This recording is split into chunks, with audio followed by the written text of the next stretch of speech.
একটি মেয়ে, নাম তার মিঠি। মিঠি অন্যের কাজ করে দিয়ে জীবিকা নির্বাহ করত। মিঠি দর্জির কাজও পারত। শহরের ৩টি ধনী বিড়াল তাকে দেখে সবসময় অবহেলা করত আর হাসাহাসি করত। মিঠি সব অপমান সহ্য করে রাতে সৃষ্টিকর্তার কাছে প্রার্থনা করত। একদিন শহরে ঘোষণা হলো বিড়াল ফ্যাশন হবে। মিঠি খবরটি শুনে ঠিক করলো সেও অংশগ্রহণ করবে।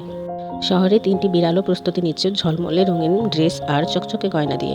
এইদিকে মিঠির তো টাকার জোগান নেই। দিনের পর দিন কঠোর পরিশ্রম করে সে বানালো এক অসাধারণ সাদা রঙের পোশাক। অবশেষে ফ্যাশন শো এর দিন এলো। শহরের বিশাল অডিটোরিয়াম দর্শকে ভরা। আলো ঝলমলে মঞ্চে একে একে প্রতিযোগীরা প্রবেশ করলো। সবাই হাততালি দিল, কিন্তু উচ্ছ্বাস দেখা গেল না। তারপর মিঠি যখন তার সাদা পোশাক পরে মঞ্চে উঠল, মুহূর্তেই চারপাশ নিস্তব্ধ হয়ে গেল। দর্শক আসন থেকে শুরু হলো প্রবল হাততালি, উচ্ছ্বাস আর প্রশংসা।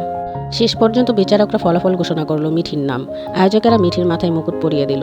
আর সেই ৩টি বিড়াল বুঝতে পারলো আসল সৌন্দর্য টাকা দিয়ে কেনা যায় না, আসে হৃদয়ের আন্তরিকতা আর শ্রম দিয়ে।